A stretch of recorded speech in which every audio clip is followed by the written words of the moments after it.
Good evening and welcome to the 14th Annual Exceptional Women of Color Conference hosted by SAC Cultural Hub Media Company and Foundation.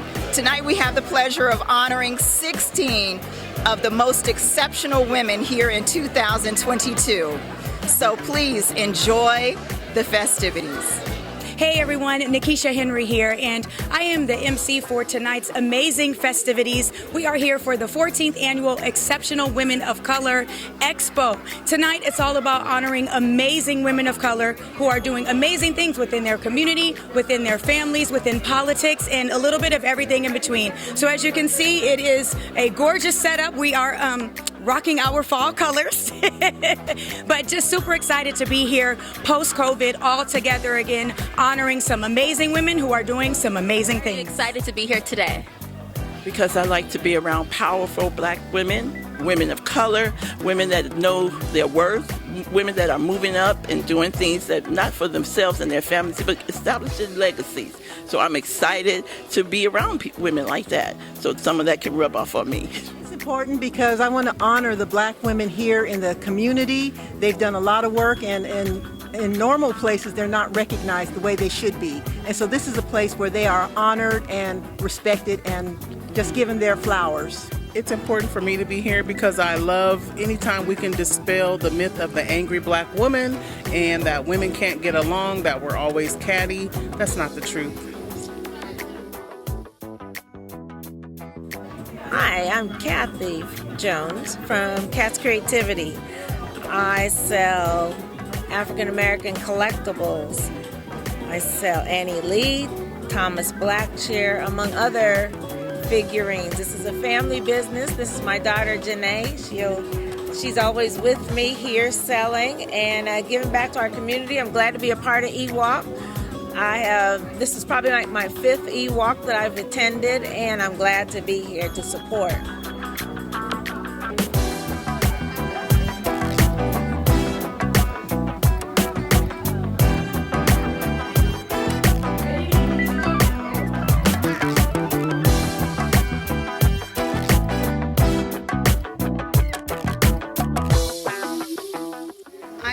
I'm thrilled and excited to be an honoree this evening.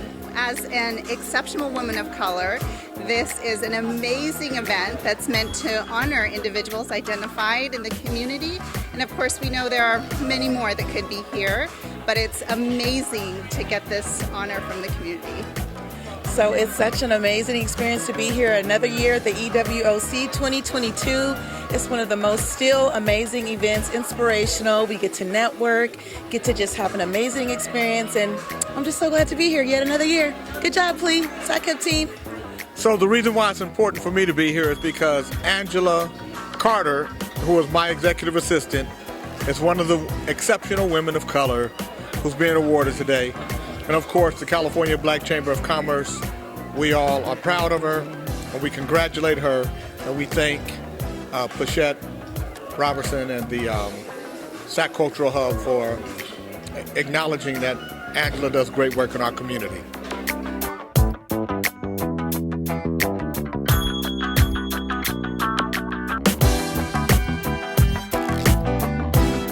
Good evening, I'm Lauren Guai with SMUD, the Sacramento Municipal Utility District. I'm extremely honored to be receiving an award tonight for an exceptional woman of color. Really blessed to be here with a lot of amazing women.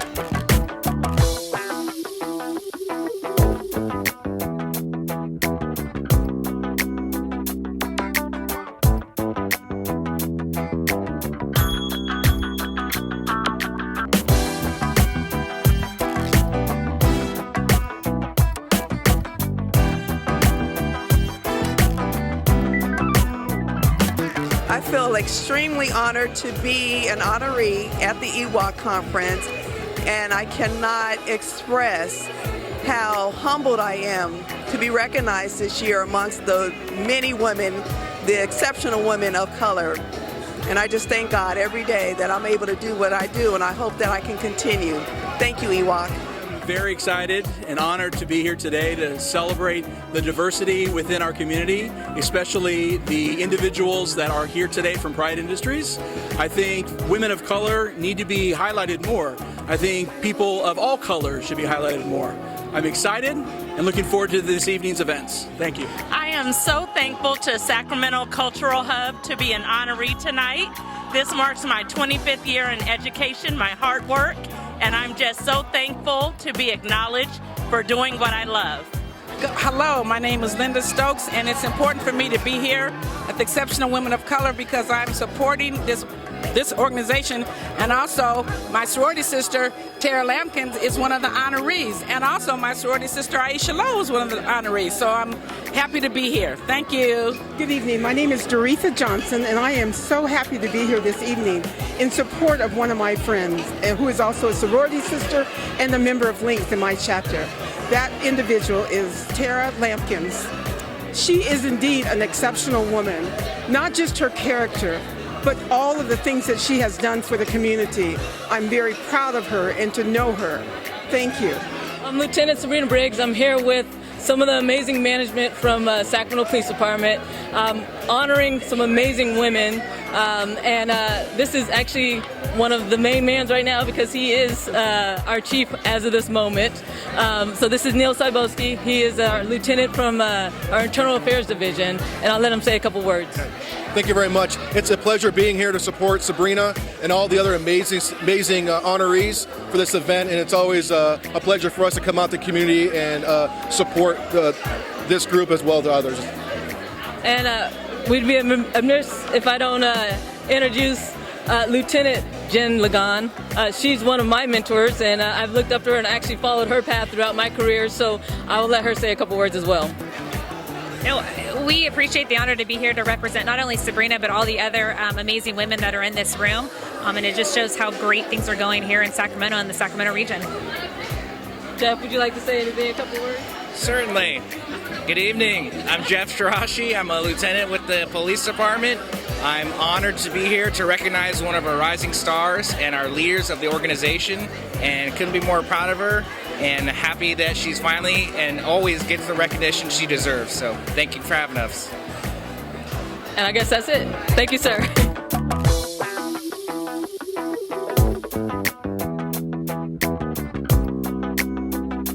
It feels amazing to be honored, and I'm so grateful to be honored.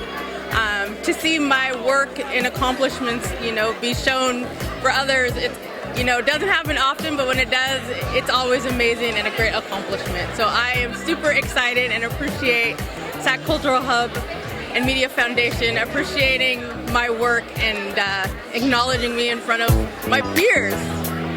So thank you.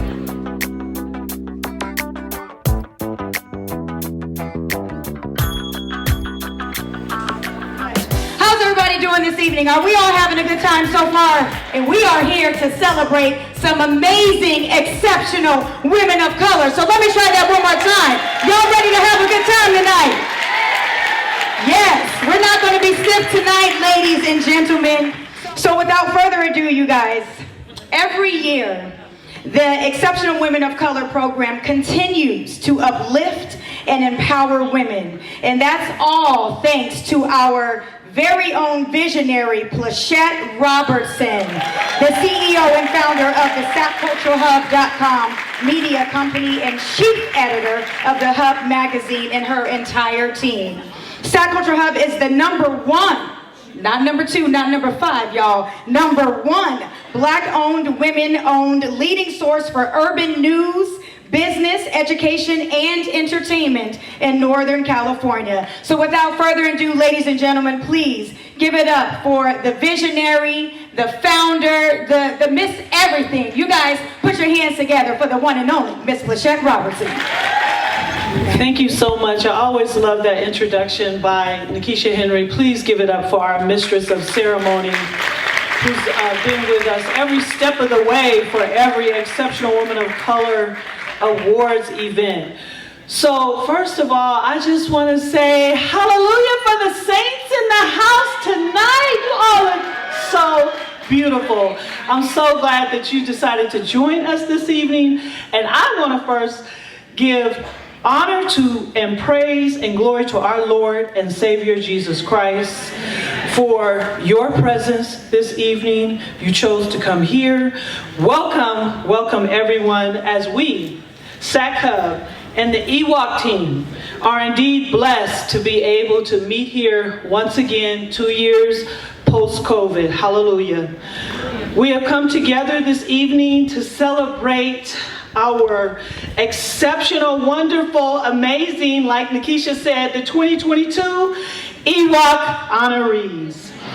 The Exceptional Woman of Color was specifically created to honor non-traditional women who are on the move in their careers, making impact in the community, breaking barriers, and creating her story, not history, but her story along the way. This 2022 EWOC program booklet, I hope everyone has a booklet. If you don't, please visit the SAC Cultural Hub Media booth to get your booklet. And the fall issue of the Hub magazine shares great information along with some wonderful, amazing profiles on all of the 16 honorees. So please be sure to make sure to reference these publications and learn more details about each amazing woman we are honoring today and an exceptional woman of color. So now I want to invite my pastor, Pastor Takoy Porter from Genesis Baptist Church, to the stage to provide our inspirational message and prayer to bless our meal. Pastor Porter. I want to thank Plachette and the SAC Cultural team for always thinking about their pastor and giving me the privilege to honor the 2022 cohort of exceptional women of color. Let's clap our hands again for them, all the honorees. Now, I'm biased because I've had the joy and privilege of being married to a 2019 honoree. Carlette Porter is sitting over there. Wave your hand, baby. There you go. So I know how special it is to be recognized in this capacity. Now, last night, my wife and I saw the movie Woman King. Anybody else seen it? Viola Davis was awesome. I think an Oscar-worthy performance, right? You know, and I was really struck at the story about the Ajoli. I know I'm not saying it right. Agoji, that's it. Agoji, the all-female warrior unit that protected the West African kingdom of Dahomey. Now, they dedicated their lives to protecting and ultimately saving their community from rival tribes, foreign invaders, and they all were led by a fierce, determined, and exceptional black woman, Naniska, the Woman King. Now, naturally, when I was sitting there at this event, because I'm a preacher, I'm like, this is good preaching stuff right here. I can use this tomorrow night. And so I actually thought about this event, now how perfect the timing was for this movie to come out as we recognize and celebrate our own Agoji. Right? Fierce, determined, strong, exceptional women of color. Come on, let's give it up for the Agoji. Now, ironically, while this movie was set historically in the 1800s, the story and the role of our women of color has not really changed, even at this time. For our honorees are a perfect example of women who have dedicated their lives to protect, enhance, and even save their community. You are not only queens, but are kings in your own right. And today we honor you, women kings. Let's pray. Father God, we come tonight to thank you once again for the opportunity to celebrate and honor these extraordinary women in our city and region who dare to step up to make a difference. Lord, I thank you for providing each of them the strength to rise up and take on the challenges of the day. Lord, please allow them to know that what makes them exceptional is not just their leadership, intellect, or beauty, but in their service and compassion for others that make them so. So tonight we say thank you for providing them as gifts to our city and the organizations in which they serve. We ask for you to continue to bless and sustain them and protect them and their loved ones as they continue to shine their lights among us. Allow what is done here tonight to uplift and revitalize them in the way that they need it the most. We thank you for Plachette Robinson and her team at Sac Culture Hub, who thought it well to create this platform to recognize these exceptional, extraordinary women. And Lord, please continue to bless the work of their hands. And finally, Lord, bless the food, allow it to be nourishment for our bodies. In Christ's name we pray. Let the church say, amen. Amen. God bless you.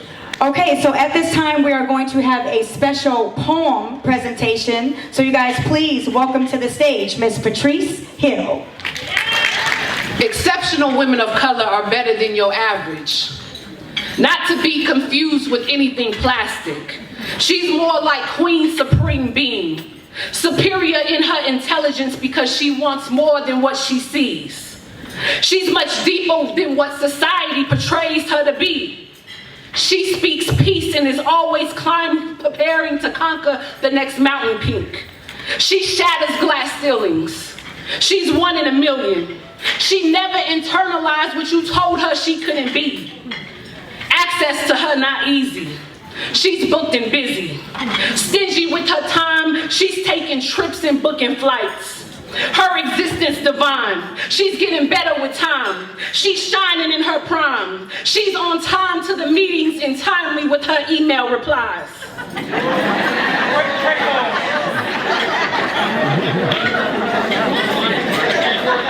Y'all know y'all be answering the emails on time. Especially if there's some money in it. She divides her deliverables and gets the work and reports done on time. In her, you can truly confide. You're going to win every time with an exceptional woman of color on your side. Her existence is divine. When you on her good side, she's rainbows and sunshine. She's honey sweet and love you long time. However, don't trigger that quiet storm inside. You don't want to see that side.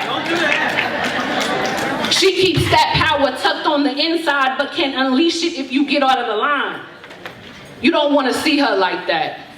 She doesn't like to act like that, but you might get that if you think her kindness is something she can't take back. She don't play like that. We'll show her teeth if she needs, but she likes to keep it pretty, so pretty please don't play, because in an instant, she got time today. Determination and pain running all through her veins. Deviating from the norm, she don't got no shame in her struggle, her story, or her pain. She doesn't blame anyone for her failures. She learns from her mistakes, then maintains her space. She knows life is not a race. She's on a marathon and steady keeping the pace. She got strong faith. She got strong faith. She might be stuck in her ways. She struggles but doesn't break. Her ancestors paved the way. Her life has been hard, but she always gives thanks. She works harder than necessary. She is a modern day revolutionary. Cross her and the consequences are scary. Having her on your team, legendary. If you lose access to her, it's a wrap. Drama and backstabbing, she don't do that. Gossip and banter, she has no time for that. She has her priorities intact. Lifting other women up, she's great at that. She's a mother, daughter, sister, auntie, loving on her family, she's exceptional at that. She wants her community and seeds to ultimately succeed. She gives her all because she understands the obligation wholeheartedly. She would never sell her soul. She's brilliant and so beautiful. Her soul and spirit magical. She's a combination of blues, jazz, and soul. She's what makes this world so beautiful. Exceptional women of color, keep being you. Even if the world doesn't accept you, you are the answer to your ancestors' prayers. Your melanin, the cure to save us. Your strength, the power to maintain us. Your excellence and courage, courageous. May our daughters take the titles and keep on haven. Exceptional women of color, continue to stand in your greatness. Thank you, y'all. Listen, let me tell you something. I heard that whole poem, it was amazing, but when you said booked and busy, I'm like, yes, booked and busy. We need to be booked and busy. Thank you so much. That was very powerful. Thank you so much. All right, next up we have a special report on the state of education in our communities. Please welcome to the stage Dr. Ramona Bishop. That's cold. You made me follow Patrice. Really? Hi, everyone. I see so many beautiful faces tonight. I'm going to make it quick, and I'm just going to share just some nuts and bolts about where we are. And what I realize is that many of us don't have children in the public schools right now, so I'm hoping to inspire everyone in this room by something I say. Let me know how I do. I was asked to talk about a woman that inspires me. That's my mother. She is a fine artist. I grew up with my home being filled with those pictures that you see. I also grew up watching her. When I was in high school, she decided to go back and do her college degree. She got her bachelor's at UC Berkeley in her 50s, and then she went back and got her Master of Fine Arts at UC Berkeley. And so I was in high school, so I watched what it was really like to study. How you really get a study group together. My mother is my inspiration. I am a teacher, a principal, a director. I've been associate superintendent. I've been superintendent. And now I'm the president and CEO and visionary of my own charter school network. And we are unapologetically focused on African American and Latinx students who have been failed by our traditional public schools. So tonight, I just want you, even if you don't have children in the public school system, to just think about the legacy you will leave for our children, and particularly our daughters. Tonight, we're acknowledging exceptional women of color. And this is put on by an exceptional woman of color. Will you give it up for Plachette and her vision one more time? I think you could do better than that, because we would not be here if it were not for her effort. But at the end of the day, as we think about who we are, it's really about what stories people will tell when we are no longer here. And so I'm asking that we all think about that tonight collectively. I was asked to talk about critical race theory. That would take me all day. But I will say you can't be an exceptional educator without understanding critical race theory, feminism, all the isms that our world is plagued with, yes? And this is a quote from Bettina Love, who is exceptional. Educators know who I'm talking about. If you haven't read or read, please do. Our high school students today, I don't have a lot of time, but I'm just gonna talk a little bit about someone who might be a junior right now in our high schools. And if you think about it, this is the information age, and there is nothing that happens in the world that is not all over social media, and our kids are always connected. Does that make sense? So they haven't missed any of these events. And in fact, as they were in elementary school, all those things were happening. You see what I'm talking about.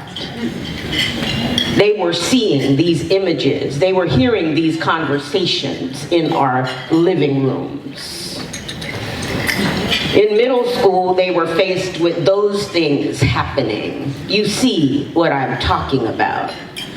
In fact, if we're thinking about our daughters, they were faced with a young lady who was just simply asleep in her own apartment. And in high school, you heard that I've started my own charter school network. We actually started our school in 2019-20. What a year to start a school. And those students who are now in high school actually were in middle school. And so you can see that they have lived through these things, the deaths of tens of thousands of Californians and the infections of millions. Many of them black and brown people, disproportionately.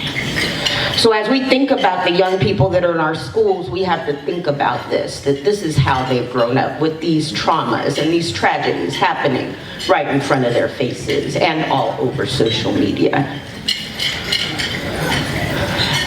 It's no mistake that there is Black Twitter. In fact, Black people disproportionately look at social media and Twitter.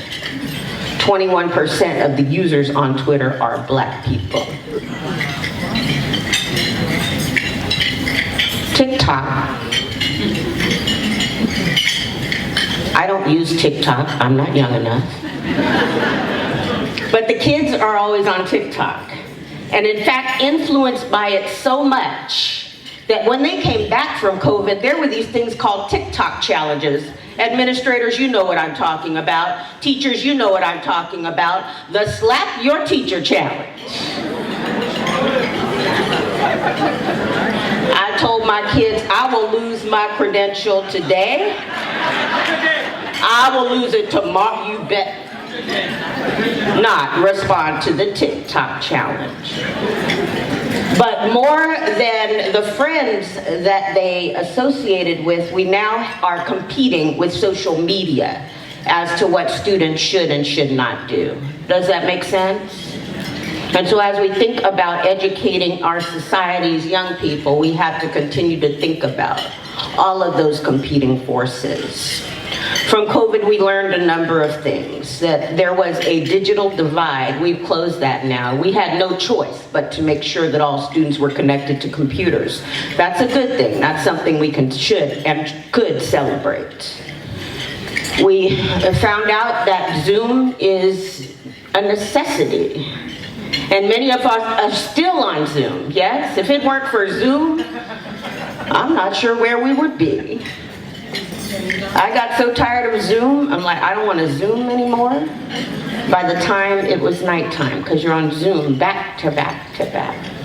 But Zoom is useful now, yes? And we don't have to travel as much anymore to meetings because they can be held virtually. I think in addition, and one thing that I was asked to talk about is how education can and must change. Our children understand what it means to be entrepreneurial. And so they understand that they don't really need this thing called high school anymore.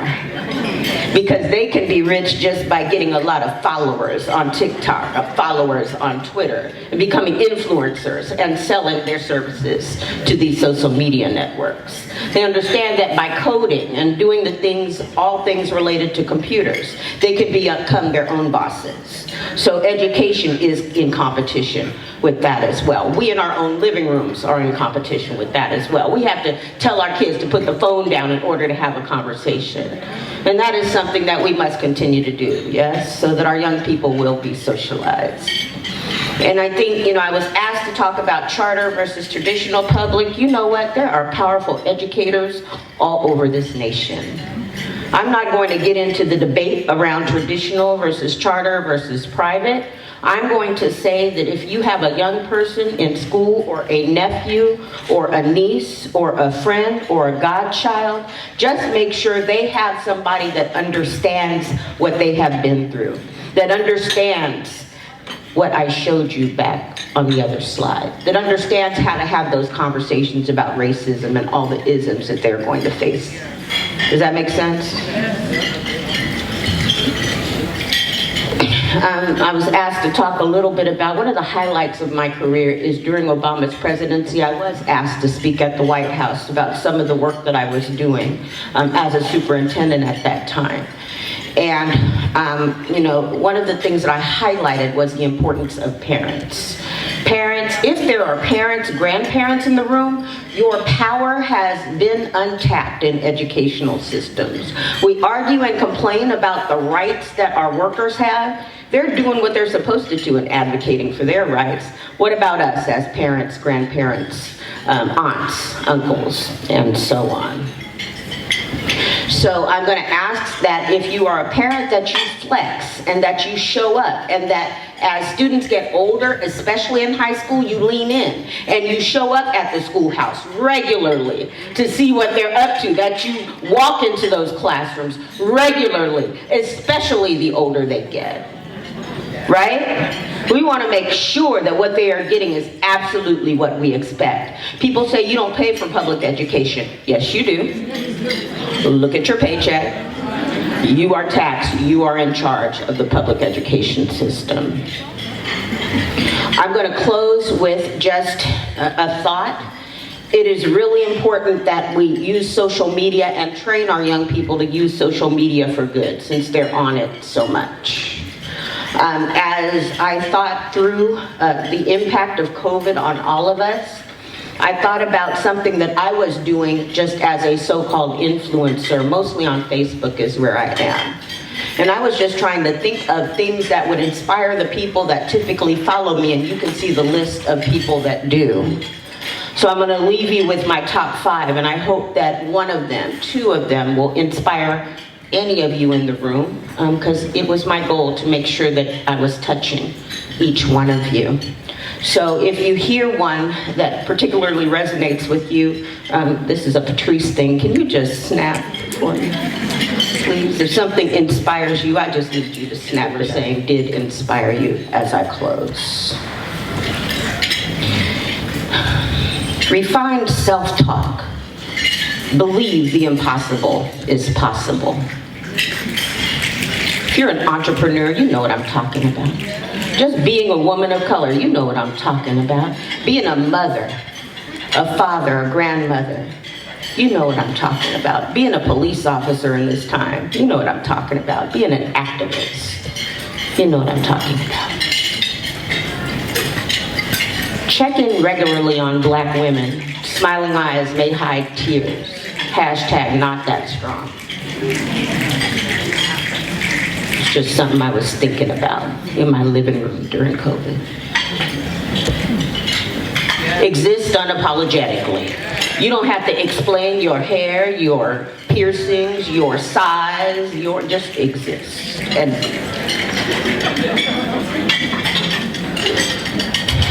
this one was important. Be in complete control of the narrative associated with your name. Let no one else control that narrative. And lastly, I will make it as long as I have my hot chocolate on my fireplace. I don't know who I'm talking to. I want to thank each one of you for your kind attention tonight. I do hope that I have inspired you to think forward to the generation that's following you, and also to think about the legacy that you'll leave for the young people who may or may not know who you are now, but may be following you on Facebook, Twitter, not TikTok, but whatever else you're on. Thank you so very, very much. So I have the pleasure of bringing up someone who is extremely important and valuable to sapculturalhub.com. Twyla Laster is the owner of Travel with Twyla and Twyla Makes It Happen Consulting Services. Ms. Laster has 20 years of experience in providing consulting services to clients in need of strategic marketing, program development, public relations, event management, health education, and smoking cessation facilitation. Say that 3 times fast. For the past 14 years, Ms. Laster has served as the strategic marketing and project director for Sat Cultural Hub Media Company, directly engaged in increasing overall company revenue by revamping the marketing model, developing programs, solidifying corporate and community partnerships. Additionally, Ms. Laster is the project director of Saving Our Legacy, African Americans for Smoke-Free Safe Places, the Soul Project, and serves on several public health advisory committees throughout Northern California. And if that wasn't enough, y'all, she is just the princess of the night. Y'all give it up for the one, the only Miss Twyla Laster. Good evening again. All right, well, I have the pleasure to say that we are ready to enjoy the rest of the evening with recognizing our honorees. Are you all ready to be recognized? we're ready to recognize you. Sac Cultural Hub is proud to be able to recognize 16 honorees with the Exceptional Women of Color Excellence Awards. They join the ranks with over 250 women that have been celebrated over the past 13 years. So honorees, prepare to receive your awards. And I say this every year, and I mean it. I'm gonna get a hook one year, I tell you what. Keep your acceptance speeches brief, please. Please. Because, of course, just like Nikisha said, you know, we trying to go home and go to bed, some of us, you know. So, Gino, don't make Gino play you off like the Golden Globes, okay? All right, then. Miss Nikisha, let's go ahead and begin announcing the honorees. In the area of management and the professions, Miss Laura Angway, the Chief Zero Carbon Officer for the Sacramento Municipal Utility District, also known as SMUD. Well, good evening, everyone. Thank you.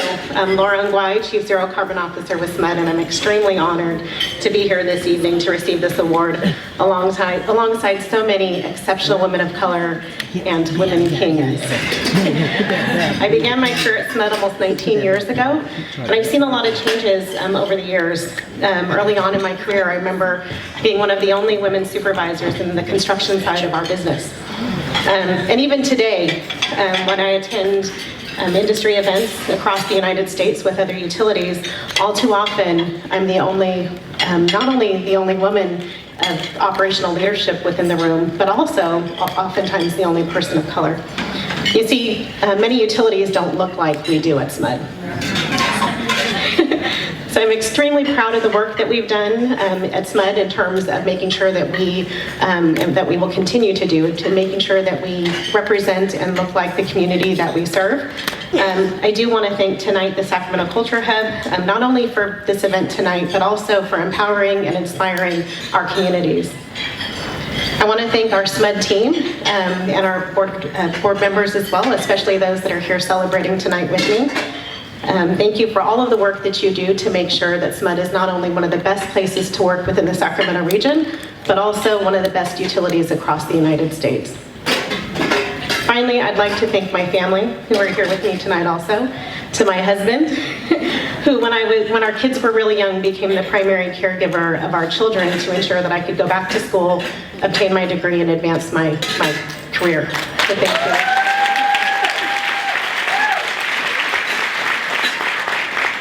And I'd also like to thank my kids who are here tonight, my three boys, for your patience and understanding when I was busy, booked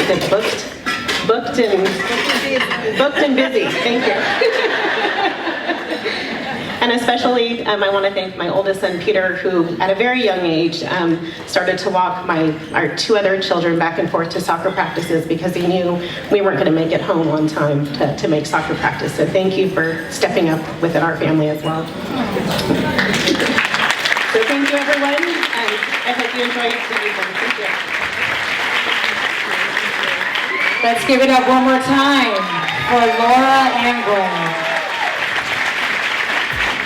Our next honoree is being honored in the area of entrepreneurship and innovation, Miss Sheila Moody Bennett, the CEO and founder of CPMS Services, LLC. Hello, everyone. This is really different. I'm usually at the EWOC conference as a volunteer, and when I found out that I was going to be an honoree, I sent a text message to Plachette and I said, does that mean I don't have to volunteer this year? I don't even know what it feels like to be on this side, but I'm very honored. And I have a quote that I want to read from Oprah. And this really says a lot to me, and I think a lot of you women here will be able to relate to it. Oprah said, "I was once afraid of people saying, 'Who does she think she is?' Now I have the courage to stand and say, 'This is who I am.'" So for me, not only am I honored, it's been a long road, and I can now own who I am and what I do, and I don't have to hide behind anything.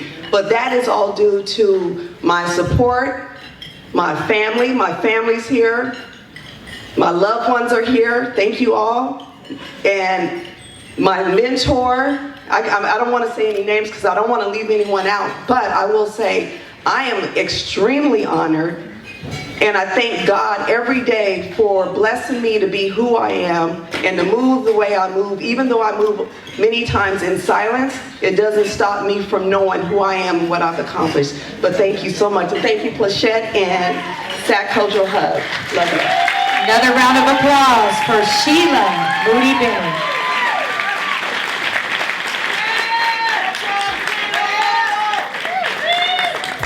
Our next honoree is being honored in the area of politics and government relations, Miss Sabrina Briggs, Lieutenant for the Sacramento Police Department.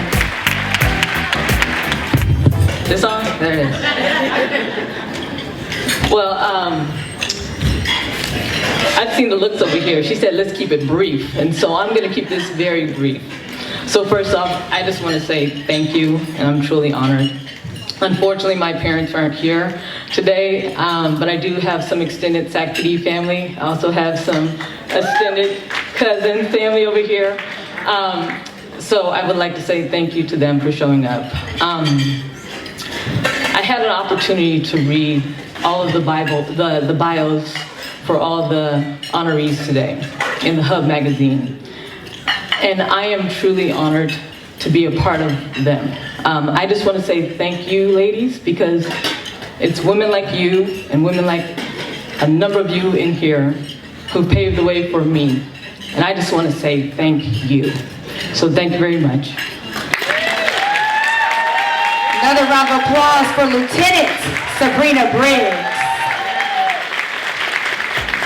Our next honoree is in the area of social welfare and community activism, Miss Vanessa Kagoy. Hopefully I'm pronouncing that correctly. She is the coordinator of compliance and special projects for leadership in public schools. Good evening. I heard that comment. It's actually peach. That's what they were telling me, is peach. Okay. Good evening, everyone. First and foremost, I have to give honor to God because I would not be here without His grace. Thank you to Plachette and the EWOC nominating committee for this honor. I'm extremely humbled. Did not expect this award. Financial literacy in the Black community is a huge soapbox issue for me, and if you get me talking, I'll start talking all about it. So I just want to say thank you for this award. Thank you for this honor. Feeling humbled and blessed. Thank you to my two sorority sisters, my past and present chapter president of the Sacramento Alumni chapter of Delta Sigma Theta. They are the reason why I have the platform to bring financial literacy to our youth. And shameless plug, I should say, April 8th, 2023 will be the 5th Financial Youth Summit. So if you have any high schoolers, please look out for information on that. Thank you. One more time for Vanessa Kagoy. Our next honoree is in the area of health, sports, and wellness, Miss Lorraine Clader, cosmetologist of Best Kept Secret Barbering and Braiding. Hi. I do not like speaking in front of people. I am Lorraine, and I've been doing hair for 26 years. I have 5 beautiful children. I'm grateful for being here. I wasn't expecting the honor. Thank you so much, sister. This is beautiful. I'm humbled. I'm really grateful for everything. My daughter's a sailor, so thank her for her service. My son in college, thank you too, son. I know you're watching. I appreciate all of you people for just being here. So much color, so much just to be grateful for. This is like the dopest. Thank you. One more round of applause for Lorraine Clader. Our next honoree is in the area of politics and government relations, Miss Melissa Gear, Chief Deputy Legislative Director for the California Department of Insurance.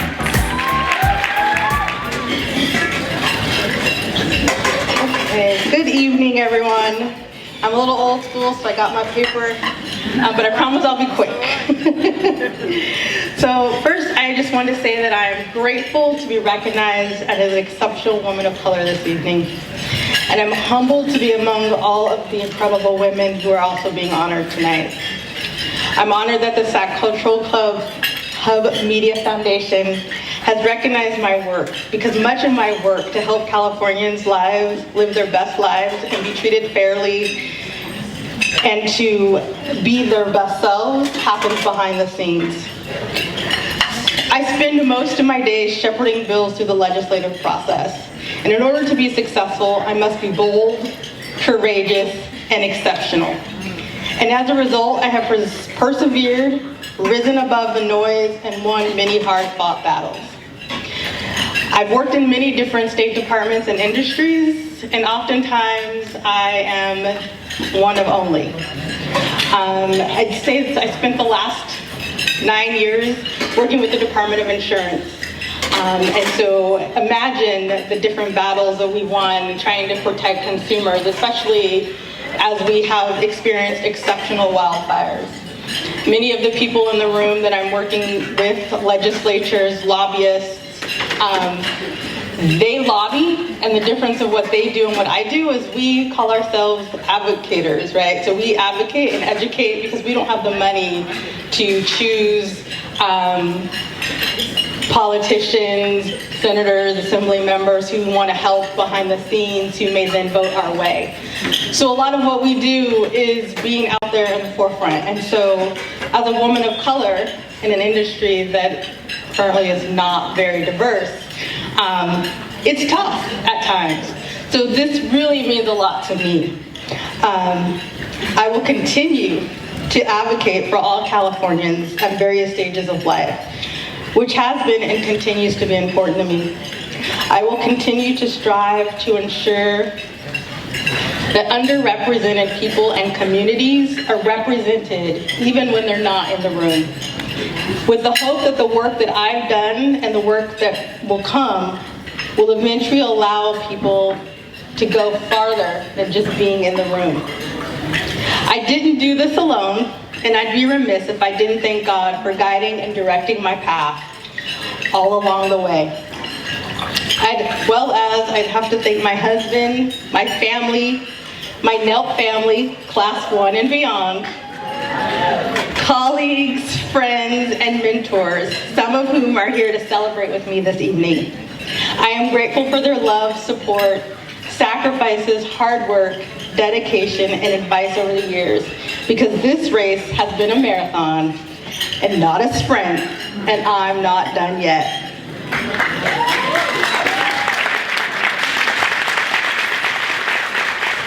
Another round of applause for Melissa Gear. And our next honoree is in the area of social welfare and community activism, Miss Patricia Hatcher-Jones, entrepreneur and CEO of Living Your Best Life Enterprise, LLC. Wow. I was thinking about what I could say because I didn't know if I was supposed to say anything. I didn't know how this night was going to roll. But first of all, I have to thank God because I am the fifth child of 6 children and the only girl in the family. So to be recognized as an exceptional woman of color is indeed something that fooled that devil. But I am grateful to Michelle Neal who submitted my name, totally a surprise. But I also want to thank my husband for being here and supporting me tonight, and I have a lot of sister friends in the house. A lot of sister friends that are here supporting other people, but still connected. Although I didn't have any biological sisters, I embrace sisters and women, and that's what my business is all about, trying to help the young women, particularly in women, live their best lives. And God has allowed me to develop a program and some services that will provide their tools and allow them to do that. And so I am just very grateful tonight, and I want to share a little something that happened to me. It could be quite embarrassing, but it shows you what sisterhood is all about. And I had a malfunction with my shoes. You know, I had some shoes that I just knew were the right fit for the dress. And I stepped and I experienced something strange, and I looked down and, you know, they were old shoes, but, you know, they were in the closet, so I thought they were good. And they weren't working. And so I sent a text to a friend that was on the way and said, hey, do you have any shoes that, you know, extra shoes maybe? And had a backup friend that said, you know, you can borrow my shoes if you need to use my shoes. And look, perfect match. Sisterhood. I'm all for sisterhood. If I ever meet you as a friend, we're always a friend until you decide that we're not a friend. Amen? Thank you. One more round of applause for Patricia Hatcher-Jones. All right, and our next honoree is in the area of arts and culture. Please make some noise for Miss Patrice Hill, Executive Director for the Sacramento Area Youth Speaks, also known as SEDS. I'm so honored to receive this award. I would love to thank God and the ancestors, my children, my son Azakari, my daughter Aaliyah, the young people of Sacramento who allow us to work with them so deeply, my colleagues at UC Davis, and all the folks in this room that I've worked with or learned from. I'm so exceptionally thankful to be in this room with you. The best way for me to speak is in poetry, so I'm just gonna leave you with this. Queendom runs through your veins, my sister. You are made in the image of God. They can't rob you of that. Matter of fact, the black woman is God. I don't have time to, but I could really explain that. Just like black don't crack, they can't cook up the antidote to replicate that. Failed attempts at stealing our black. Want to borrow the best things about us without our permission. Putting price tags on what was never meant to be sold, but you can't put no price tag on my soul. We are descendants of women that were bought and sold, so we have no choice but to walk this world unapologetic, unafraid, and bold. We survived past pain you couldn't imagine, so don't ask me how I'm still standing. Look at me, I'm still standing. Tried to break me, I'm still standing. America forsakes me, I'm still standing. But ancestors in God embrace me, and you will never stop me from standing. Thank you. Ladies and gentlemen, Miss Patrice Hill. All right, our next honoree is in the Department of Education and Research, Miss Tara Lampkin, Assistant Principal for Capital City Schools, Sacramento City Unified School District. Aw, shucks. I am going to work on being brief, but I am just so honored and so humble. It is said that the fact that you worry about being a good teacher means you are already one. Still, this recognition tonight greatly alleviates my concern. In 2022, this year marks my 25th year in education. While it is cliche, it is true that if you truly do what you love, you will never work a day in your life. And education has been my true love. I am proud to be a part of the profession where the best among us teach from the heart, not by the book. Tonight, my heart is full, as it has been a difficult journey to reach this point. I want to thank those who stood by me, especially during health challenges, especially my mother and son, poured into me professionally and personally on my journey. I want to say thank you to each and every one who has given your time, talent, and treasure when I have asked or frankly begged on behalf of my kids or students. I recognize that with God, all things are possible.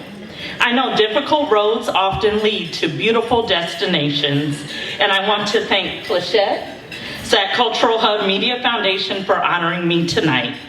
I vow to continue to proceed through life's journey with faith and fortitude. Congratulations to my fellow 2022 honorees. Thank you again, and thank you to my family, my friends, many mentors, along with the members of Alpha Kappa Alpha Sorority Incorporated, Eta Gamma Omega Chapter, Links Solano County Chapter, and also the National Sorority of Phi Delta Kappa, as well as my employer, Sac City Unified School District. Thank you so much. Another round of applause for Tara Lampkins. Our next honoree is in the area of management and the professions, Dr. Adrienne Lawson, Director of Diversity, Inclusion, and Compliance, Phi Industries. Good evening, my brothers and my sisters. How are you tonight? You're looking gorgeous. Men, you look handsome. It is an honor to share this space with you tonight to celebrate all 8 exceptional women of color. And congratulations, Plachette.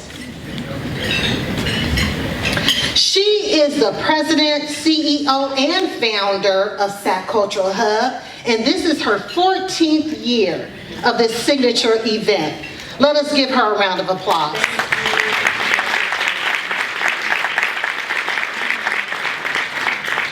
Plachette is always providing a welcoming space.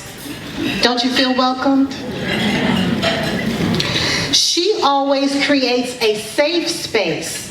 Don't you feel safe to be yourself? She always creates an experience. Don't you feel this is an experience? She always creates community and belonging. Don't you feel like you belong? You have a sense of community? That's the work I do.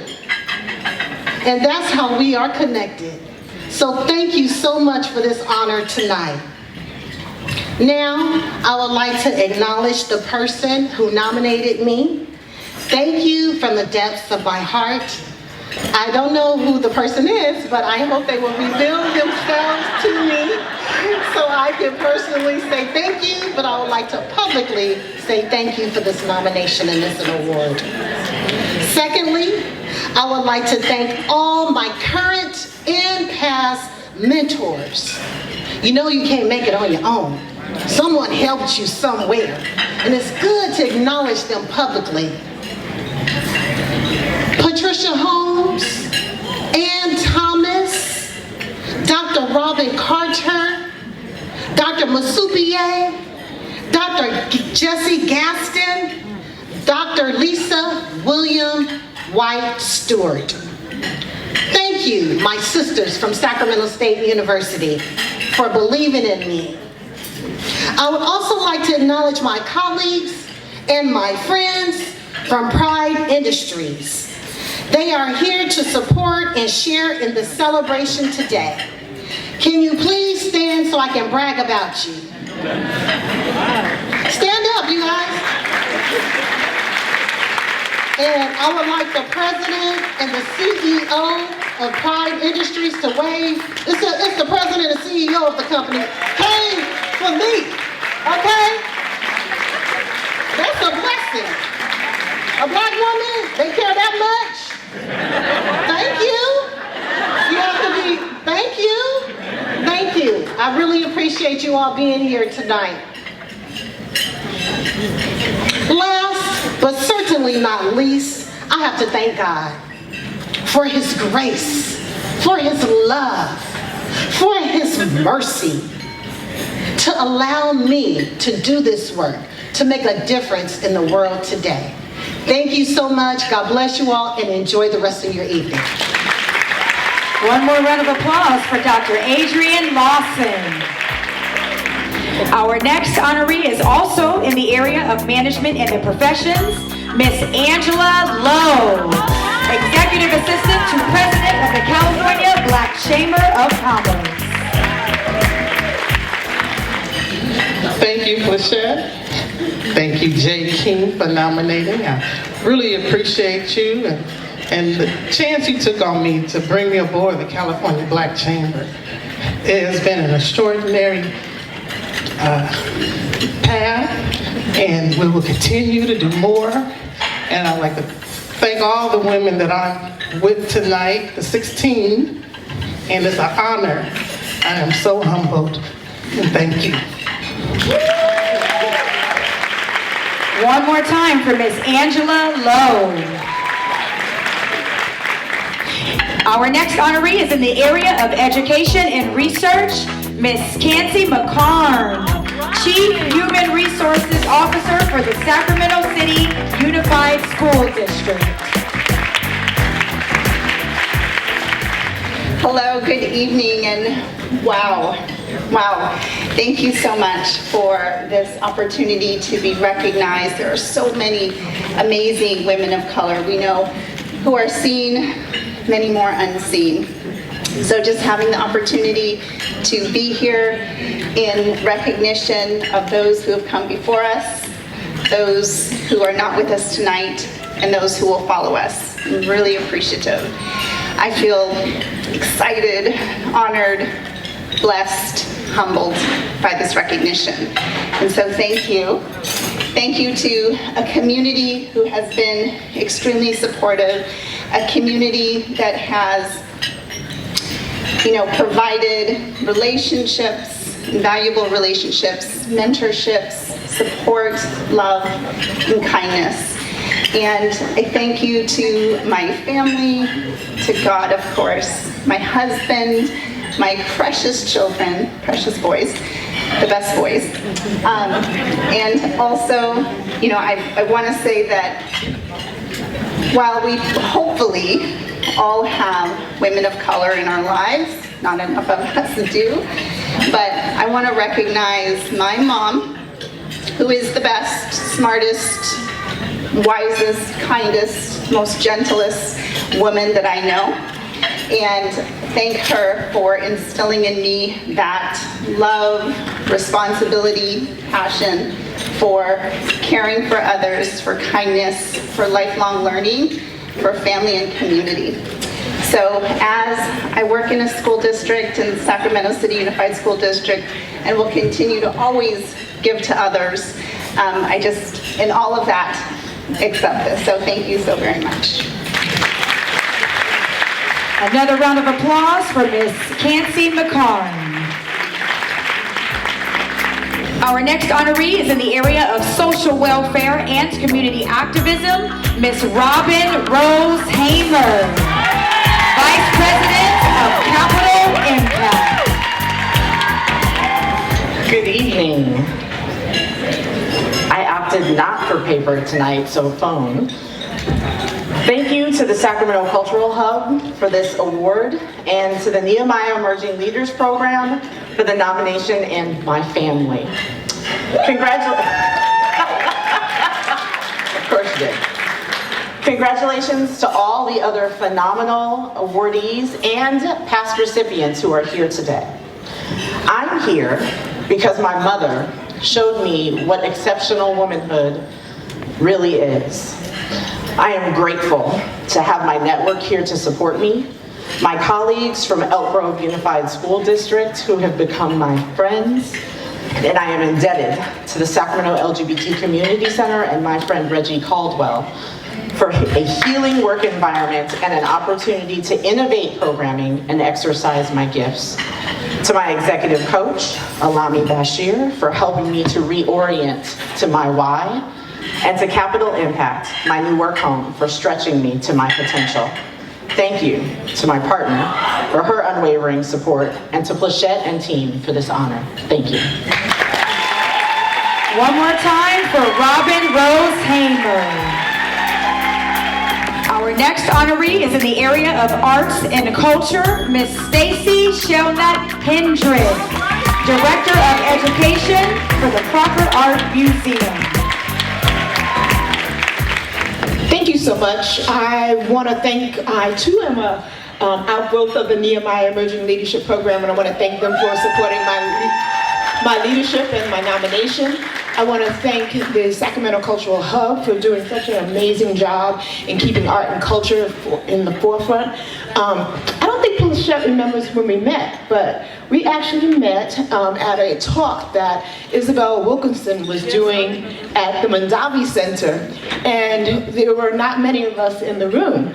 But I think Plachette believes, like I believe, that with art and culture you show up, and you keep showing up, because if you don't show up, representation is not going to be revolutionary. So I want to encourage you all to keep showing up at art and cultural events and enjoy yourselves as much as you can.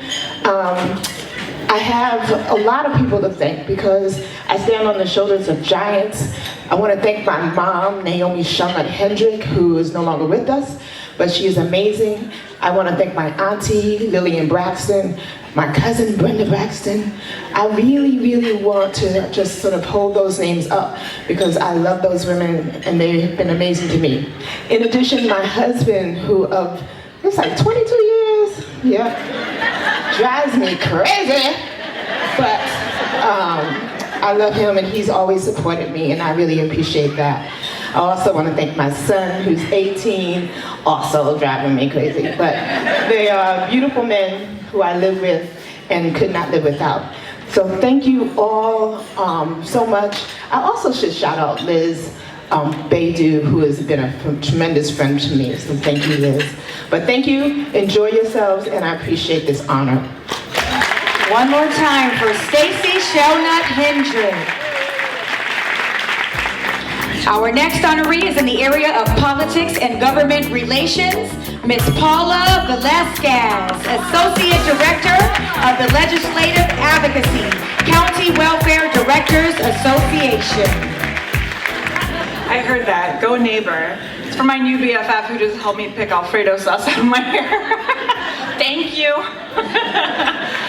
Good evening. It's a pleasure to be with you here this evening. And like many of the women in this room, I wear many hats. I also serve as a school board member in the San Juan Unified School Board of Education. But it's a special privilege to be here wearing my CWDA hat and to be able to speak to that work that I get to do every single day. I get the absolute privilege of waking up every single day and advocating and promoting a social services system that encourages self-sufficiency of families and our communities and protects the most vulnerable children and adults from neglect and abuse. And the fact that I get to do this, wake up every day and do this work is an absolute privilege, and to be acknowledged for it is even more special, but really it's work that I'd be doing no matter what, and particularly having grown up being raised by a single mom who only finished the 8th grade, and seeing her strength every single day and benefiting from the systems that serve our most vulnerable neighbors, but knowing how every single day people are not served and we fail, and knowing directly and personally how we can make it better. It's a privilege, because the one thing that I've learned in my short career is that power is never given. It's never offered to someone. It's demanded every single day, and you have to wake up every single day and fight for it. So it's a privilege to do that work. Thank you.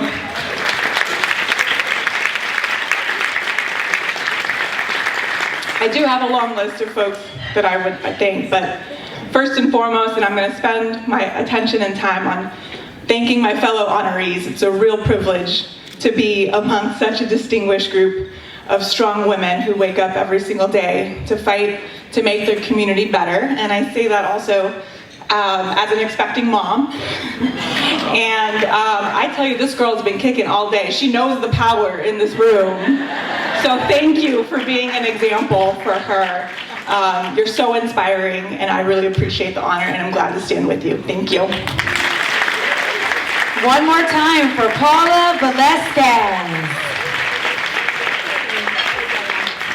And last but certainly not least, in the area of education and research, Aisha Lowe, Vice Chancellor. Good evening, family. It is a pleasure to be here with you tonight.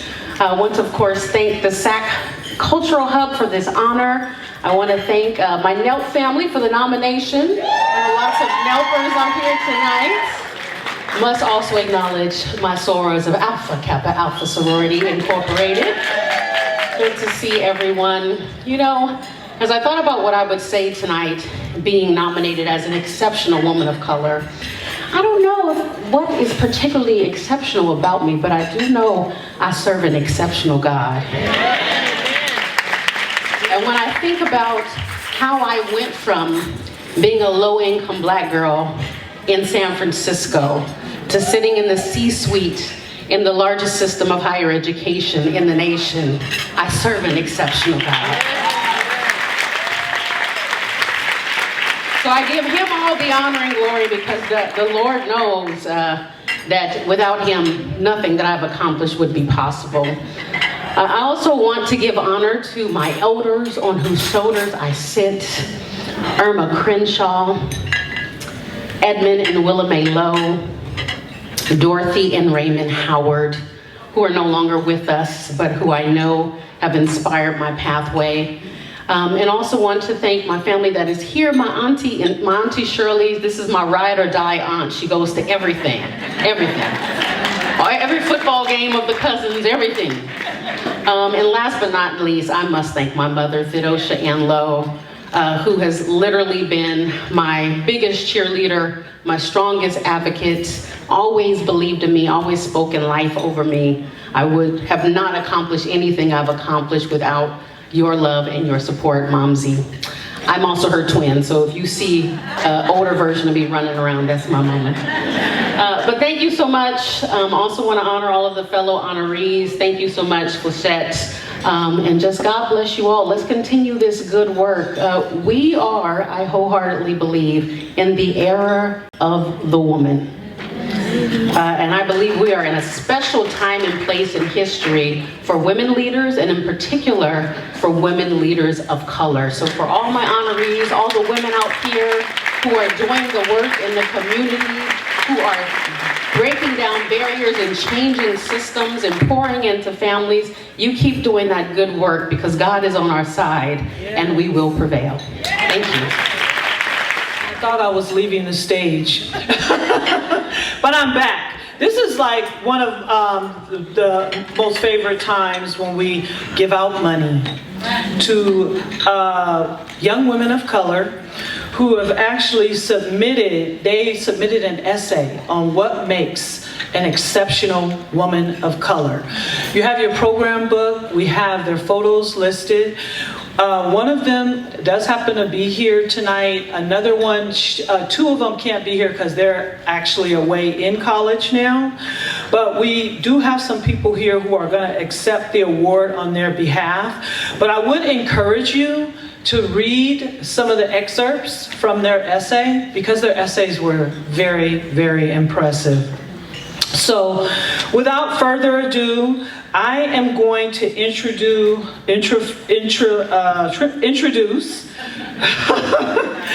let me get it straight. Twyla had me straight here.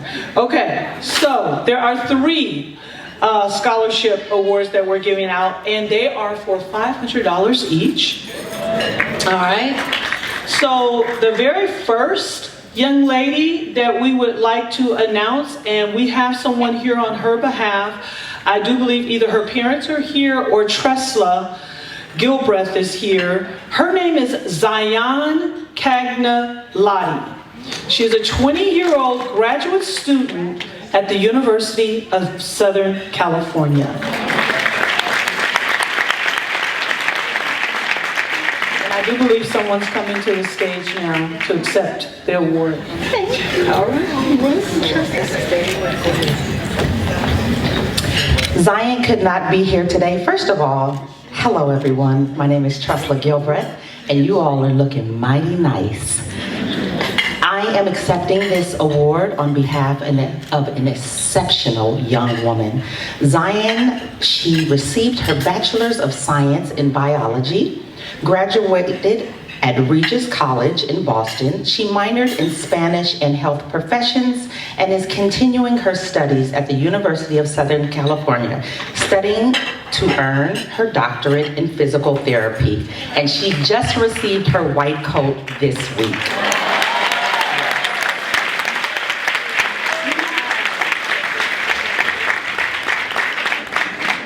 All right, so we're gonna go to the next recipient.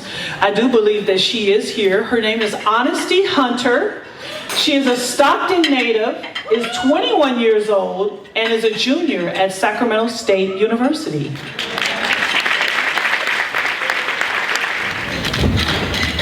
Hello everyone. I hope you guys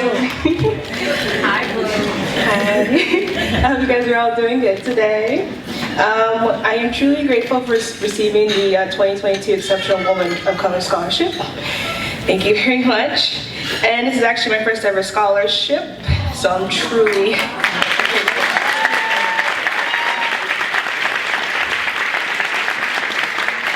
I've never had much luck with scholarships, yet again, I've always been busy majority of my life. So once again, I'm just really grateful of this one. And however today, yes, I am truly grateful for this outcome, and this accomplishment made me realize how strong I am, especially since I'm still trying to find a balance between school and work and staying on my own now, as I am no longer under my parents' roof. Thank you. Yes, but all this, for the past year being on my own and basically doing everything on my own, it's made me realize how strong of a woman of color that I am. Yes. And once again, I just want to thank you guys for this opportunity. And I am blessed to be here today. And I do want to give special thanks to Tresla for nominating me today. Also, my father for flying all the way to Vegas just to be here with me today.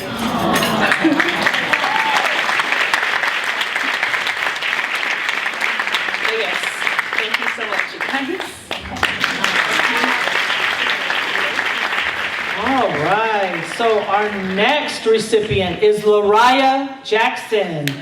She is 17 and she graduated from St. Francis High School in Sacramento, and she now attends the illustrious Howard University in Washington, D.C.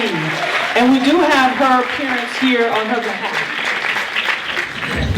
Good evening.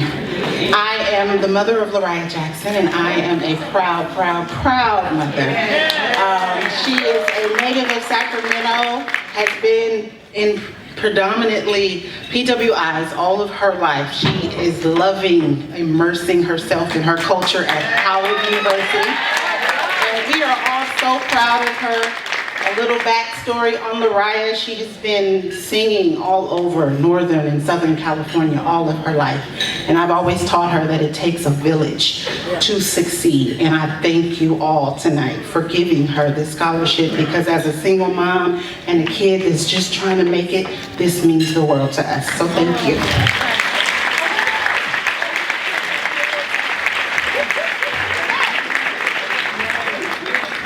All right, that brings us to a close of our scholarship winners.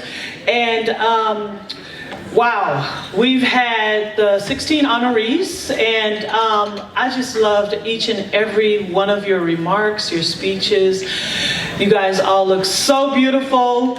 And thank you again for those who came up for remarks for the scholarship recipients. Congratulations to you all. Okay, so now we are going to we're going to thank our sponsors, because EWOC would not be possible without our sponsors. And we're going to do that by bringing up Twyla Lester. She's been itching to get off the stage for a minute. Oh goodness. I would be remiss if I did not recognize what Blachette and I are considering the most exceptional women in the room, and that is our mothers. Teresa Laster, could you please stand up? Let the people see. This is my beautiful mother. You know that saying, I get it from my mama, that's my mama. And then my second mama, Blachette's mama, Miss Cherry Douglas.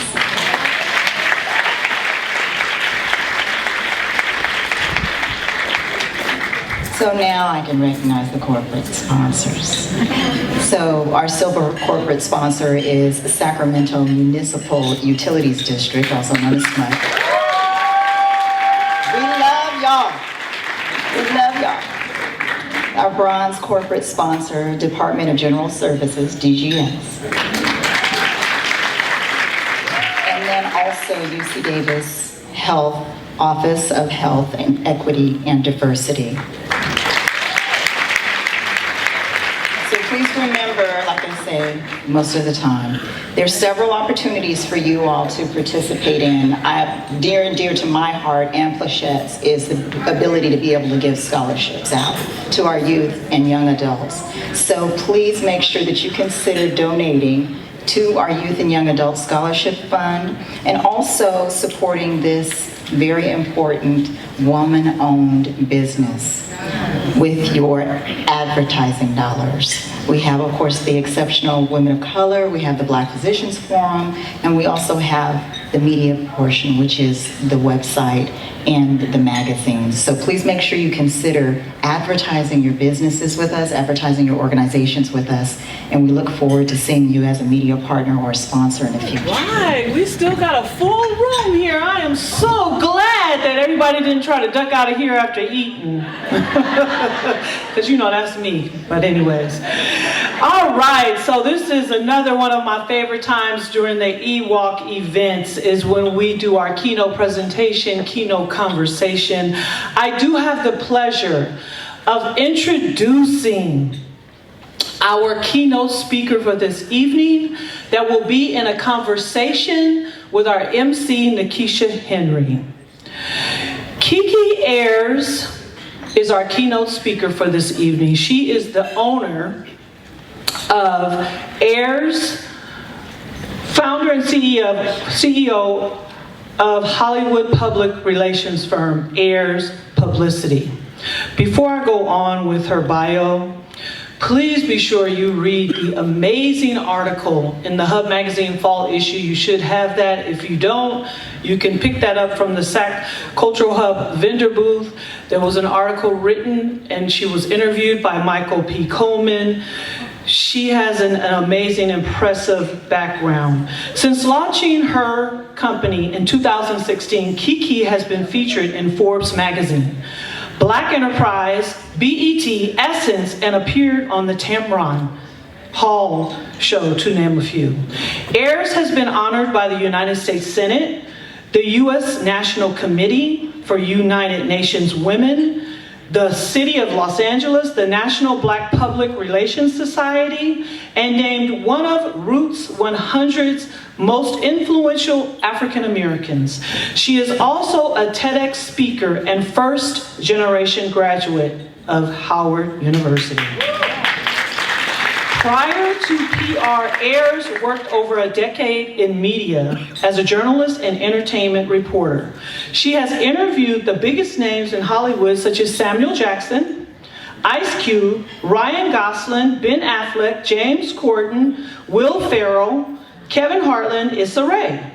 She has also worked for major TV stations and publications that include MTV, BET, NBC, Universal, BBC, Revolt, XL Magazine, and Boss Up. Her extensive groundwork in media has helped her build a strong foundation of genuine relations and contacts with press in entertainment, film, tech, business, and more. This millennial entrepreneur most recently shared her incredible testimony on the Tamron Show and in Forbes magazine of how she went from homeless to an A-list celebrity PR agent in just 2 years. I have to say her age because when I picked her up from the airport, I thought she was 16. She's only 33. Okay, and she is a single mom, so I just love her to death. Me and Kiki, who runs our youth summit area of EWOC every year, we had the pleasure of having dinner with her last night. And she's just really a breath of fresh air. To learn so much more about her on a personal side was wonderful. So we are so very honored to host your 2022 keynote, Miss Kiki Ayers. Well, welcome. We are very excited to have you here this evening with us. So, as you know, we are here for the Exceptional Women of Color Expo. So, what exactly does that mean to you, being an exceptional woman of color? I think being an exceptional woman and being a woman of color kind of go hand in hand. We are the trendsetters. We are the glue of the family. We are the foundation of the family. We are the foundation of this country. And we get a zillion things thrown at us time and time again. And we just create magic with it. Like, we do the impossible and we are tired. We get up every day and continue to do it again. So I think that in itself is the definition of being an exceptional woman. Like, we do that. Like, we are that. We are that. So everybody look at the person sitting next to you and say, Absolutely. we are that. And we look fabulous while doing it. Look at how fabulous y'all look in this room. So, Plachette mentioned during your intro that you were homeless at one point. So we want to get to know you, Kiki. Okay. So tell us a little bit about your childhood, what obstacles you faced, and how did you actually get through that? Yeah, so my childhood was really good, and then it got really real. I don't know if anybody in here is in the military or family of anybody in the military, but living on a military base, you're kind of like, it's kind of like heaven on earth. Like, when I was growing up, like, Big Macs were $1. You got the commissary. You could stay home at a earlier age than you can. Everyone else can. In the state or the country, you can be left at home earlier because you're protected on a military base. So I thought that was life. And then when my dad retired from the military and my parents divorced, my mom became a single parent with 3 kids, and then life got real quick. She supported us on like a $22,000 a year salary while battling a lot of health issues. So watching her go through a lot of health issues and not be able to even afford to really go to the hospital, not knowing what was going on.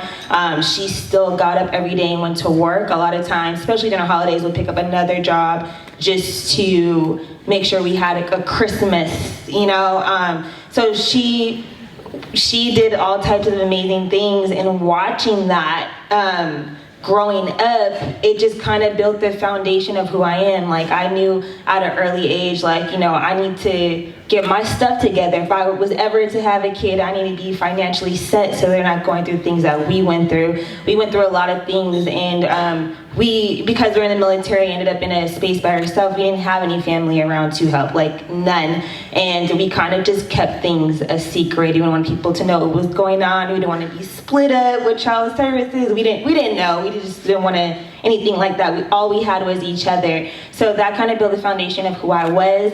And we were homeless a lot of times. We usually always found another place to go, but there was a time where we didn't. So even when I left where I was living growing up to go to Howard University, I left from a hotel. And I had to say bye to my little brother, who was like my son, and it was like the most heartbreaking thing. So it was bittersweet, because it was like, wow, I'm a first generation college student. I didn't really know how I was gonna pay for it. I was just so excited I got accepted. And my mom pushed me to go to college, even though she didn't. But yeah, I left there from a hotel. So while everyone was moving into Howard with like their families and their bedrooms, I didn't have a bedroom, I went there with one suitcase. There was people even there that like, I don't really like it here, I'm gonna go back home. I'm like, that's not a choice for me. I don't even have a home to go back to. So I had to make it work, and that's what I did. Yeah. So you grew up, your mother was an exceptional woman. Absolutely. So yes. she laid that blueprint for you. And can you guys imagine that, going away? You left from a hotel to go to Howard University. Wow, I think that right there just needs a round of applause all for itself. That's amazing. What an amazing testament to who your mother was and how you continued on with her values. So let's talk a little bit about your marketing firm. Yes. So describe your days, the first few months after deciding to create your own marketing firm. How did this idea come about? What made you decide, you know what? I need to have my marketing firm. This is who I am. This is what I want to do. How did you come to that conclusion? So long story short, when I moved to LA, I had like a lot of TV production background and like working for all these major TV stations, but I moved to LA to work for Diddy. So I was working in a corporate situation, making a lot of money. I was like 22. I thought I was super grown. Even though you look 22 now. Well, I thought, you know, I was living a life. I was like, I'm in LA, I'm making good money. But then, I can't say too much, there's a contractual agreements, but there was basically something, right, You signed a few NDAs. Yes, but there was basically something that happened when the company restructured that they wanted us to sign off on, and it was so many crazy things they wanted us to sign off on, and me knowing other things that I wanted to do in life and accomplish, and not being able to have ownership of that, and just other things, I just said, you know what, I can't sign this. And they're like, if you can't sign this, you can't continue to work here. And I said, that's fine, I'll put in my 2 weeks notice and get all the pay that you owe me. So that's it. And at the time, that's when the Straight Outta Compton movie came out. And everybody's like, oh, you're acting like Ice Cube, you're not signing a contract. I said, well, look at Ice Cube now. So, Right, you have to know your worth and know your value. Absolutely. The downfall of that is I no longer had that income.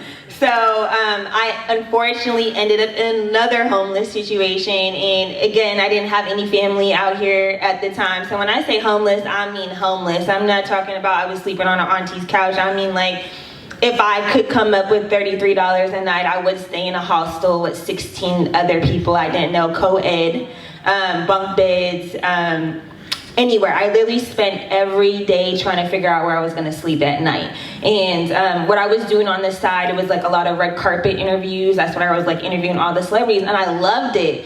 It didn't really pay anything. So I couldn't afford to really live in LA, but again, I didn't really have anywhere to go back to. I didn't come from a home to go back to it. So I thought it was going to be a situation where it would just be like a couple weeks, and ended up being 16 months. So one night you were homeless for 16 months. Yes. Wow. I didn't even realize how long it was until I got out of the homeless situation, and you're filling out like your little leasing application, the last place you lived. I was like, wow, it was 16 months. I had no idea it was going to be that long. So through that, one night I was supposed to stay with, I would say friend, just like an associate, and that fell through. I was working in an event, because I still worked as much as possible. So I was working in an event, and she didn't text me back. I was like, oh, what's the address? And she didn't text me back, and the event got over at like 11:30 p.m. So I'm like, wow, I have nowhere to go right now. So I was in Hollywood, and I walked in the Lowe's hotel bathroom, because funny story, when I first moved to LA to work for Diddy, they put me in that same hotel for the first couple weeks until I could find somewhere to stay, because they needed me to come out there ASAP. Wow. So I remembered like that bathroom stall wasn't like typical bathroom stalls. They went all the way down to the ground. So I just walked in there. It was a little after midnight at this point, walked into the bathroom stall. I still had my laptop from college, and I opened it, and it connected to the lobby Wi-Fi. And I was just like, how did I get in a situation? Like, I was living like in a nice apartment in downtown LA, and now I'm like, I have nowhere to stay. So I opened up my laptop, and I was like, you know, what can I do to get the money I deserve, the credit I deserve, and still stay within this industry? And the first thing that popped up when I opened my email was a press release, because as a journalist, you're always working with publicists. They're always trying to get you to interview their clients. And I was like, let me try PR. And that's when I came up with Air's Publicity. Wow. 16 months homeless. Well, first of all, let's back up. Making a lot of money, working for someone else, wanted you to sign off on some things that you didn't have a piece about. Yeah. And how many times have we not had peace about something but still went forward with it anyway? And you chose to go a different road. And even though that road was tough, you stood in there for 16 months, and then your opportunity and that wasn't a coincidence. Same hotel, right? Crazy. That you were staying in before. Yeah. Wow, look at God. Yeah. That's amazing. Yeah. So amazing. So with all of the struggles of being homeless, and you know, even when you had your idea of getting the PR firm, you know, those things don't just happen overnight. Did you ever at some point question yourself, like, what am I doing? I don't have to be homeless. Did you ever second guess yourself? And what made you stay committed to your original choice? Well, this was like the first time in my career where I was applying for jobs and I was getting nothing back. And I was like, what is this? Because even when I interned, people used to make fun of me and say I minored in internships. Like I always had an internship because I was gonna make sure I had a job. But this was the first time that I wasn't getting any responses back. So I didn't really have a choice. But even in my head, I'm like, this is probably something that will last 2 weeks and then I gotta figure out something else. I ended up getting this random email for Rush Card to like write some like summer articles, and they would pay me $1,200, which was like the most money I've seen in a long time at that time, to post it on my Instagram and write like all these summer articles. So I did that. So when I knew I was getting that, I had friends that were like, had big social media followings, also owned businesses and actors just from being a journalist. I knew them. And I was like, I noticed you don't have a publicist. Can I test this out? Because I want to start a PR company. They're like, you want to start a PR company? I was like, yeah. I was like, I'll do it for free until I get, my LLC. Because my money from the Rush Card I put towards getting my LLC. So I was like, when that comes, like, if you love what I'm doing, then we could talk about you paying me. And they're like, sure, like, there's no problem. So I would go to the public library. Shout out to anyone who works there, because that literally saved my life, the public library, because again, I was homeless. So I would go there and use their Wi-Fi, and I would just try to pitch. I was self-taught. I'm like, I have all this stuff in my email. Let me try it. Let me try to reach out to people. So my first day doing it, I booked something for KCLA, which is News Station LA, and then I booked something for Ebony Magazine. I was like, this is so easy. And then the next day, it was crickets, and I was like, okay. And that's literally how PR is. So from there, it's just like trial and error. If something doesn't work, you go back to the drawing board. But that's really what it was. I'm like, I don't really have anything to go back to. I mean, if it doesn't work, it doesn't work. Sure. So what's amazing to me is that a lot of times when we venture out for something, we get a little money, we get paid, we don't think to reinvest back in our business or our endeavors. We're buying clothes and shoes and all of those things, but here you are, you took the $1,200 that you made off of that Rush Card and reinvested, going to the library and doing those things. So how important is it to remain humble but yet still know your worth? Because sometimes those two contradict, right? You know your worth, so it's really hard to be humble, but then because of where you may be at financially or where you're at in your life, it forces you to be humble. How conflicting was that for you, if at all? I think there's a difference between letting people play with you and being humble. Like, you can be humble and not let people play with you. That doesn't mean that you aren't humble. It just means when it comes to business, it's business. If you're really my friend or whatever, there's no reason why we can't, and we have this agreement, there's no reason why we can't put that in writing, When it comes to prices, like, what I learned is people will find money to get things that they want. If they want to go on this birthday trip, if they want Gucci, if they want Louis, they're not calling Delta like, oh, well, can we negotiate? They're not calling Gucci, can we negotiate? And there's a huge difference between saying, hey, can I give you half now and half in 2 weeks versus, oh, can I just, pay this small percentage? Like, no, you can't. So there's a difference. I'm very humble, but when it comes to business, like, I don't play. And people end up respecting that, but they definitely tried me first. But they'll come to you, especially when your work is quality. They'll come to you. And if they don't come to you, they go somewhere else, they'll come back. They always come back. So y'all hear that? They always come back. Know your worth and do not settle for anything less. So how difficult was it for you during this journey, being a young Black woman endeavoring into your own PR firm, you know, a lot of times, especially dealing with celebrities and people that have a higher quote unquote clout in society. How hard is that, getting the respect, the same respect that they would for, you know, maybe a male in that figure, or a person who's older or has had a little more experience? It was definitely hard at first. I feel like when you're first starting a business and trying to survive, you can't say no as much to your clientele because you kind of need them to survive. But as you grow, oh my God, I say no to everybody. Like, I love it. I say no to everybody now. And even my current clients, like I always look for people's attitudes too, because you have to be realistic about who you are. So even if I have a client that's an influencer and they have 1 million followers, like I break it down to them. I'm like, in the influencer world, you rank low. There's people with 30 million followers. You know what I'm saying? So if they get egotistical, I have to let them know, like, if you're trying to get on a major show like The Breakfast Club, or you're trying to get on a talk show, they're not gonna jump up for you the next day to interview you because they don't know you. Maybe 1 million people do, but there's 7 billion people in this world, you know? So I'm sure that everyone has someone here that they've heard of that someone else hasn't heard of, but they might have 1 million plus followers. So it's just like, you have to be realistic with people. So I love working with people that are realistic. I love working with people that put in the work. If I'm going to do press around something, I need something to press around, I need something to promote. So we have to both work, you know? So that's what I look for. And I look for people that are humble. And when it comes to celebrities, I feel like the most successful celebrities that people want to work with, they're like the most down-to-earth, humble people. And people want to work with them. That's why they keep getting booked, you know? So you have to have good energy. Nobody wants to work with bad energy. They don't care who you are.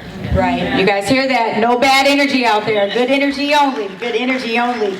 So I want to shift this next question, kind of just dealing with the climates that we're in as a society, as a nation. You know, there are deep divisions in our country right now, and many areas that need our attention, and we're seeing a rise in, as we showed earlier, hate crimes, reductions in women's reproductive rights, poor mental health revealed by the COVID pandemic, and the list just goes on and on and on. What do you think that we can do collectively, not only as exceptional women of color, but just collectively, what can we do to try to tackle some of these issues, especially for those who are on a higher platform that have a voice? I think the most important thing to do is to pay attention to politics. There's so many things that the government funds to distract us for a reason. So sometimes you need to put down a TikTok, sometimes you need to put down the Instagram, and it could be the difference between saving your life, saving your brother's life, saving your dad's life. Like, it literally goes down to that. A lot of people don't even understand how these things work, how the laws work, and how change works. So you have to show up, and it's important to know what's going on in the city, especially that you live in, in order to have change and to make sure that these things are going to be addressed, because it is a problem. Like, so people can post about it all day, and they do post about it all day, and it is good to talk about it, but if there's no action behind what you're saying, it's not going to make a difference. We're going to be back here talking again next week and next week and next week. And it's so sad, because it's literally to the point where, you know, when police brutality and things like this were happening, it was a big deal. And now it just happens so much to the point that I think a lot of us are exhausted, that it just turns into people like giving up and losing faith and hope in it, because it's too much. But we can't. We have to pay attention to what's going on and get involved and not let those things distract. Do you think social media is more helpful or harmful when it comes to these types of issues that we're dealing with on a day-to-day basis? I think it's helpful to make people aware of what's going on, but once we're made aware, you know, people are made aware, and then they're not doing anything else after that on social media. They're just, you know, maybe 1 or 2 people might comment on it, then they're back to TikTok trends or making reels or things like that. They're not actually doing anything on social media after they're aware of it. So it's like, it's good to make people aware, but once you're aware, you have to take those proper steps to execute it. Absolutely. And so let's talk, I want to backtrack a little bit. Let's go back to Howard University. We have any Howard University attendees or grads in the building? Yeah, a few of y'all, about 6 of y'all. Okay, so let's go back to Howard University. So, when you attended, did you major in any type of broadcasting? What were your plans when you exactly when you left for Howard? Oh my God, so I left it. My timing was so poorly because at the time I was attending Howard, I was really into like TRL and 106 in Park. Okay. And like Tigger's Baby. Y'all know what that is? You guys remember 106 in Park? Okay. Half the room does. Right.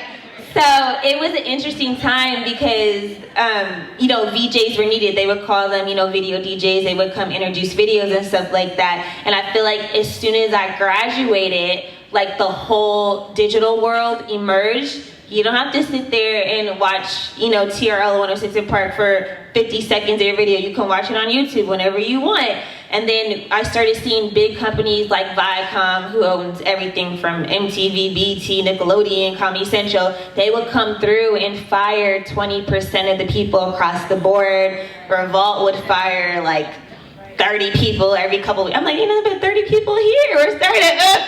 But like, they would fire people because the digital world took over. So we no longer need these departments anymore. So it was like kind of sad. So I'm like, well, what am I gonna do now? Literally what I went to school to do doesn't exist anymore. So I kind of just like went into the next thing. I did do hard news in DC for a while, but I personally hated it, but I did try it out. But yeah, that's what I went to school for, broadcast journalism and communications. Amazing, and here you are with your own firm. Yes. So last question. For anyone who may be in this room or anyone watching,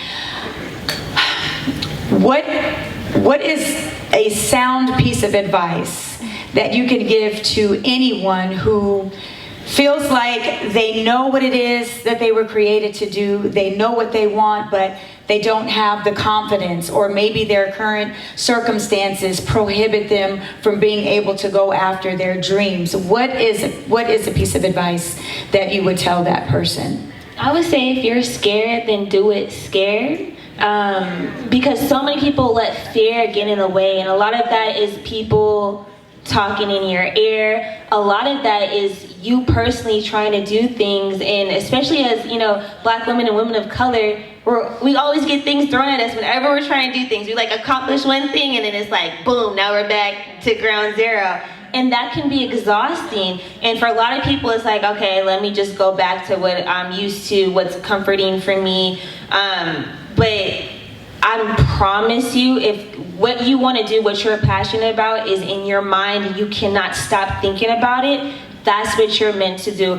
And that was the changing point to me. I actually went to church when I was working for Diddy. I couldn't stand the people there. And that's because I didn't grow up going to church, because I didn't grow up in a church household. So I started going on my own. And when I went, the pastor said something to me that changed my life. He said, when your imagination doesn't match your reality, you often find yourself depressed because you feel like you're missing out on the life that you were meant to live. Wow. And that's literally what it is. You are meant to live that. It's not in your mind for a reason. You're meant to do it. And even though things will get hard, God will find a way for you. I got chill bumps. Oh my goodness, that's amazing. That is so amazing. You guys, please give it up one more time for our beautiful and so amazing, talented guest speaker. Ayers, Miss Kiki Ayers, in this suit. I need this. I love that color. It has just been a very, very beautiful evening. Again, I want to give it up to God Almighty for making this day possible, bringing us all together. There is no community like Sacramento and beyond that supports EWOC like you all have done for the last 14 years.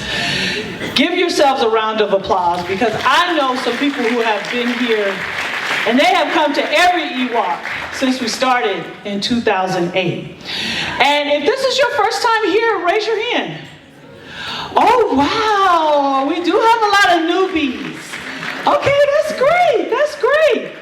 Okay, so again, I wanna just give another shout out to all of our EWOC honorees that came forward today. They gave all those, I can't remember all the remarks. I'm not going to even try to rehash. We got it all on video. We're going to edit it. We're going to get it up on YouTube. But they were phenomenal, and they are just doing some amazing things.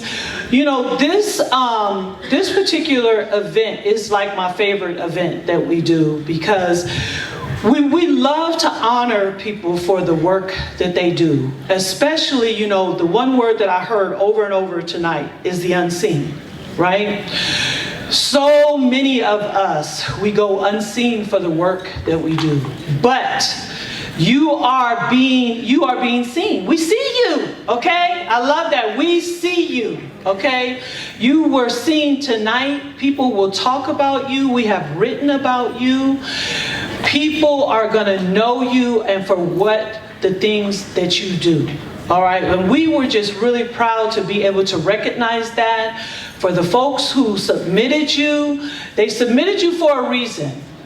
And so we're really, really glad that you were able to be here to receive your award and that you're still standing. I want to give my thank yous to so many different people who made tonight happen, namely our corporate sponsors, which we gave tribute to earlier. This event would not be made possible without our sponsors. And then also to the people who come together for the planning of the event. Okay, so as people talked about, when you're climbing that ladder we're all trying to climb that ladder of success, we're all trying to make it as entrepreneurs, we're all trying to make it in our careers, you can't do this job alone. Okay, you cannot do this job alone. It comes with a team, and I have a phenomenal team. I have a phenomenal team. Please give them a round of applause. I actually want to shout them all out because I just love the way they love SAC Cultural Hub and everything that it stands for. Their passion is just as deep as my passion is for this company, because I don't want to use the word love, hate, but it is. We get in arguments, we've fallen out. But when you can truly come back together and you know who your friends are, then you know what your true purpose is in life and the work that you do and the people that support you. So the first person that I want to shout out, I don't think she's here tonight, she's a big part of our team, is Vicki Blakely. Yes, Vicki Blakely. And a lot of folks used to say, so what do I need to sign up with SAC Hub? Do I need to be a woman? Because it seems like it's a woman's thing. Michael Blair is a part of our team. He's been with us for many, many years, I believe almost 12 years. Michael P. Coleman, he writes for SAC Cultural Hub. He's not here this evening. He has come to many EWOCs in the past. And Miss Twyla Laster, Strategic Marketing Director. We love her to death, and she's been with us for over 15 years as a partner, as a team member. And we have back with us, I hope she hasn't left yet, Miss Leslie Leatherwood, whom I stole from Sacramento Observer, to come work for SAC Cultural Hub. She has been a die-hard member for SAC Cultural Hub for over 15 years as well. Donna Ramos. Donna Ramos has been with us for many, many years, a long time member. Valerie Scruggs. Love Valerie Scruggs. She's such a smarty. I love Valerie. She's been with us for many, many years. And then a shout out to our board of directors. Stacy Anderson, Sheila Bennett, Sheila Moody Bennett, Holly Brown, William Jamal Miller, Gary Simon, Zaretha Thompson, all of our volunteers, namely Kimberly Bailey, Michelle Mitchell, Candace Wilder, who are here tonight. They're diehard fans for SAC Cultural Hub. And then I really want to give a shout out to all of our photographers who are always with us for all of our events. Robert Briley, Kyrie Malik, Tia Jamel is here this evening. She always supports us. Rayford Johnson came out from Texas. He's our videographer. Our outstanding DJ Gino, who is always there for us. All of our vendors who come and support us at our events every year, thank you for coming out. Please don't forget to patronize. We still have a lot of time left on this event, so I want you to patronize our vendors. We actually have EWOC t-shirts that are on sale at the SAC Cultural Hub booth. So make sure you go over, get you a SAC Hub t-shirt, an EWOC t-shirt, and also EWOC mugs. All right? And then get your photo ops. Lots of photo ops you can take in groups and all around the different things that we have around the room. And I want to give a shout out to the Doubletree Hotel for letting us have our way. Okay? Oh, did I left? Okay, I think I remember. Let me make sure. I want to make sure I got everybody, man, because I hate. Did I forget anyone, Twyla? I haven't forgotten anyone? Well, I think I did. I forgot all the attendees. Who? Oh, Michelle's brother. Oh, and of course, okay, because Twyla shouted it out. And let me tell you, from the very beginning, I really have to shout my mom out. Is she still here? She is. Okay, she hasn't ducked out. Miss Cherry, I love her so much. She's with me every step of the way. She was there for the very first EWOC in 2008. And my daughter Star is here, one of 3 daughters. I know a lot of you remember my daughters grew up with SAC Cultural Hub. They may have gotten you to subscribe to the Hub magazine at one of the expos. So I have Shania, and I also have Stephanie. So I want to give a shout out to my daughters, because if it's not for my daughters, my family, everyone knows I'm a family person. This is the push of why I do what I do. I am a family, community-oriented person. You know, I say that this business is, I'm like I live for the community. Public information community officer. I've always said, you know, and I tell people all the time, so if you friends with the governor, tell the governor I need to be on the payroll, okay? The public information officer for SAC Cultural Hub. Right, Twyla? Okay, so that brings us to a close, everyone. I love you all so much. Every single person sitting in this room, you purchased a ticket. You came out tonight to give us your time to recognize these wonderful honorees, 16 honorees this evening, and we thank you for that. You could have chose anywhere else to be, but you chose here to be here on this Tuesday evening for the 14th annual EWOC Awards and Expo. Thank you again, everyone. Have a great evening. Take pictures, network. We have until 9 o'clock before they kick us out.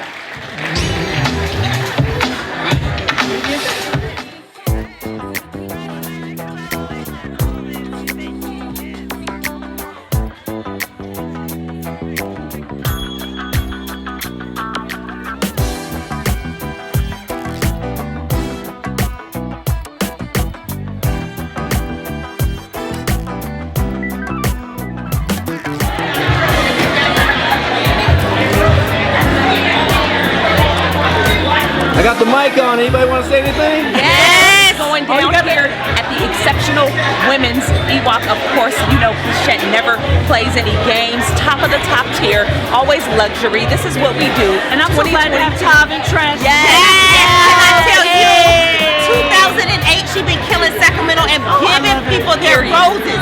Amazing. Always. So sweet. I love them. Yes. Always puts everyone at the top of the tier of everything. Top tier. We I love it. And we love Pichette. Thank you for all you do in the community, for us, for me. I love her. Yes. Thank you.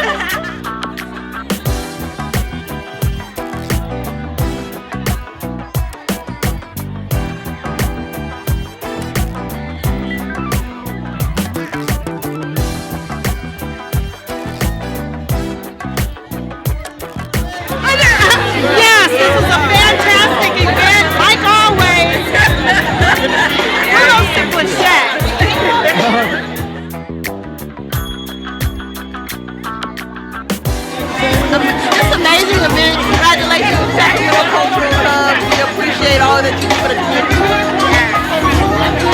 Congrats to everyone. Keep it up, keep it up. Beautiful. Congratulations to everyone.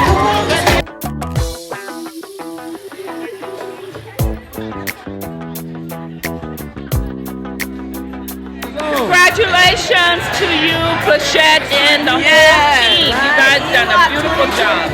And all the EWOC recipients. Good job. I love this whole event. Every time they have it, everybody in the world needs to come. We're not saying anything. Yes, absolutely. Congratulations to all the recipients and just a fabulous, fabulous event. Always a fabulous time. EWOC 2022. Yeah. I'm feeling so grateful, thankful, just blessed, very blessed to be recognized for just being me. For all the honorees, she did a marvelous job. Keep on it. Thank you for being amazing wife. I'm sitting up with him right now.